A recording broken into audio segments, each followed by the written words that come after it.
મિત્રો આપણે ચેનલમાં બધા મિત્રોનું સ્વાગત કરીએ છીએ. આજે આપણે ઓટોમોબાઈલ સેમેસ્ટર 4 માં અભ્યાસ કરતા બધા વિદ્યાર્થી માટે જીટીયુ એક્ઝામ નજીક આવે છે, તેના માટે ઇમ્પોર્ટન્ટ વિડીયો બનાવ્યો છે. એમાં જીટીયુમાં ફ્રી ઓફમાં મટીરિયલ પ્લસ કઈ રીતે પાસ થવું અને કેટલી વસ્તુનું ધ્યાન રાખવી એના વિશે વાત કરશે. તો જે મિત્રોને પાસ થવું છે એ મિત્રોને વિડીયો ખાસ જોવાનો છે અને કોઈ પણ વિડીયો મિસ કરશે નહીં.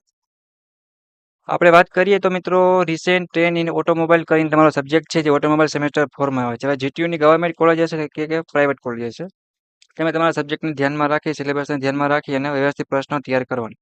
અને પહેલા મને પોઈન્ટ કે જીટીયુની પેપર સ્ટાઇલ પ્રમાણે લખવાનું. જે મિત્રોને ફૂલ માર્ક્સ કે સારા એસપીએ લેવા છે એ પેપર સ્ટાઇલનો વિડીયો પર બનાવેલ છે મિત્રો, કઈ રીતે લખવું. એ બીજા નંબરનું આકૃતિ છે એ કમ્પલસરી અને ફરજિયાત દોરવાની. બે ત્રણ લાઈન છે ટેકનિકલ વર્ડમાં સાચી પહેલા ફર્સ્ટ શરૂઆતમાં આવી જોઈએ. પછી આપણે વાત કરીએ તો ફિગર છે એને પ્રોપર વચ્ચે સેન્ટરમાં આવી જોઈએ. નામ ડિસિઝન પણ આપેલા હોય તો તમને જીટીયુ તરફથી ફૂલ માર્ક્સ મળશે. ત્રીજા નંબરની વાત કરીએ, જેટલું માંગ્યું છે મિત્રો એટલું જ લખવાનું, બરાબર છે. કેમ કે ઈએનએસ જેવો કોઈ સબ્જેક્ટ છે નહીં આ કે આપણે આરામથી ગમે એટલું લખી નાખીને માર્ક્સ ઉપર માર્ક્સ મળી જાય. અને એક વસ્તુ એ જોવાની કે આખું જીટીયુનું પેપર છે તો 10 કે 15 કે 25 પ્રશ્ન થાય તો તમારે 10 પ્રશ્નમાં કમ્પલસરી આકૃતિ આવી જતી હોય એવું તમારે રેડી કરવાનું. જો 10 આકૃતિ તમારા જીટીયુના પેપરમાં આન્સર બુકમાં આવી ગઈ તમારે સમજી લેવાનું કે તમે જીટીયુમાં પાસ. જીટીયુને આકૃતિ છે આપણી એન્જિનિયરિંગની ભાષા, એટલે કે આકૃતિ. આકૃતિ મતલબ કે ફિગર, ફિગર મતલબ કે ડ્રોઈંગ. હવે જેનું આ સાચું હોય છે એનું કોઈ થિયરી વાંચવા જશે નહીં, એટલે ખાસ ધ્યાન રાખજો. અને આકૃતિ દોરો છો તો વ્યવસ્થિત જે ઇન્સ્ટ્રુમેન્ટ છે એનો યુઝ કરો અને બ્લેક પેનથી વ્યવસ્થિત નામ લખી પછી તમારે દોરવાની. આકૃતિ આપણે એવી દોરવાની કે વ્યવસ્થિત મસ્ત સારા માર્ક્સ મળે. પ્લસ આપણે વાત કરીએ તો જે મિત્રો હજી સેમેસ્ટર 1 અને 2 માં બેલ છે એ મિત્રો હવે સેમેસ્ટર 4 માં ખાસ કરીને બેકલોગ કેટી લેશે અને એફએફ બિલેટ લાવશે. અને જો હવે આવશે તો ડિટેન થવાનો ચાન્સ સેમેસ્ટર 5 માં વધી રહેશે અને પ્લસ તમારે ભેગું કરવું મુશ્કેલ થઈ જશે. જે તે પર જીટીયુના આઈએમપી પ્રશ્ન બનાવેલ છે, જીટીયુ એક્ઝામમાં પૂછાઈ ગયેલા અને આવતી જીટીયુમાં પણ હશે. અને ગમે એવું પેપર હાર્ડ નીકળે એટલીસ્ટ તમે પાસિંગ થઈને સારી રીતે લખી શકશો એવા ઇમ્પોર્ટન્ટ પ્રશ્ન છે. અને ગુજરાતી અને ઇંગ્લિશ બંને ભાષામાં આપેલા છે, તો તમે જે પણ અનુકૂળ એક ભાષા હોય એમાં તમે તૈયારી કરી શકશો. અને આ પીડીએફની લિંક છે તમને ડિસ્ક્રિપ્શનમાં આપી દઈશ, બરાબર.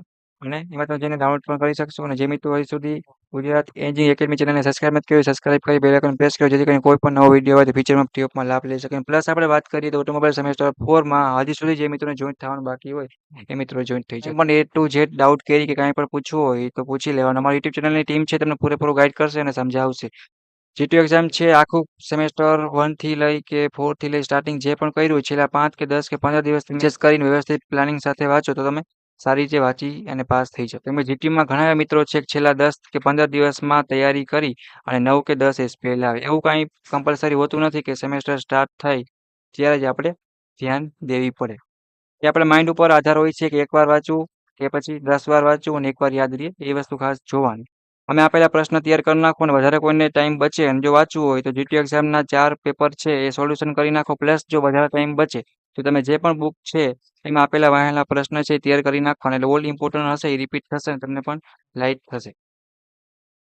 અને આ વિડીયો છે તમારા બધા મિત્રોને મોકલવાનો છે. આમાં કાંઈ પણ ના સમજાય તો કોમેન્ટ કરવાનું અથવા કોલ મેસેજ પણ કરી શકો છો. અમારી યુટ્યુબ ચેનલની ટીમ છે તમને પૂરેપૂરો મિત્ર તરીકે ગાઈડ કરશે. અને સેમ 4 આપણે બધા એમ કે પાસ થઈ જવાનું, કોઈ પણ બેકલોગ કેટી હવે આપણે લાવવાની નથી. નકર સેમેસ્ટર 4 માં પાસ થવામાં મુશ્કેલ થશે. એનો પાસવર્ડ છે તમે જ્યારે ડાઉનલોડ કરશો ત્યારે એક પાસવર્ડ માંગશે. પાસવર્ડ અત્યારે હું લખાવું એ તમારે યુઝ કરીને પછી તમે પીડીએફ છે તો કે ડાઉનલોડ કરી શકશો. તો પાસવર્ડ છે એ કમ્પલસરી જોશે, એના વગર તમે પીડીએફ છે મિત્રો એ ડાઉનલોડ થશે નહીં. ગુજરાત 2 કહીને તમારો પાસવર્ડ છે એમાં જી છે એ કેપિટલ આવશે અને બાકી બધું સ્મોલ આવશે. GUJART2 આનો યુઝ કરી અને તમે તમારા સબ્જેક્ટની પીડીએફ છે ડાઉનલોડ કરી લેવાની છે. એટલા પ્રશ્ન તમે કરી નાખો. જીટીયુમાં ગમે ત્યાંથી ગમે એટલું પેપર ફેરવીને પૂછે, કદાચ બધાય જો પ્રશ્ન બદલાવી નાખે તોય તમે લખી શકો એની ગેરંટી. જ્યારે પણ જીટીયુનું પેપર છે એ તમે લઈને આવો ત્યારે તમારે ચેક પણ કરી લેવાનું અને આનાથી પાસ જ હશો જે મિત્રોને આટલા પ્રશ્ન થઈ જશે એની. જીટીયુ એક્ઝામની તૈયારી કરો મિત્રો. અને જે મિત્રોને બેકલોગ કેટી છે એને પણ એક્ઝામ સાથે છે તો વ્યવસ્થિત પ્લાનિંગ સાથે એના પણ જીટીયુના ઇમ્પોર્ટન્ટ વિડીયો છે, મોટિવેશનલથી માંડીને એક્ઝામ પેપર પ્રિપરેશન ઓલ બનાવેલ છે. તો તૈયારી સાથે પાસ થઈ જાય. ક્યાંય પણ અટકો છો તો કોમેન્ટ કરવાની રહેશે.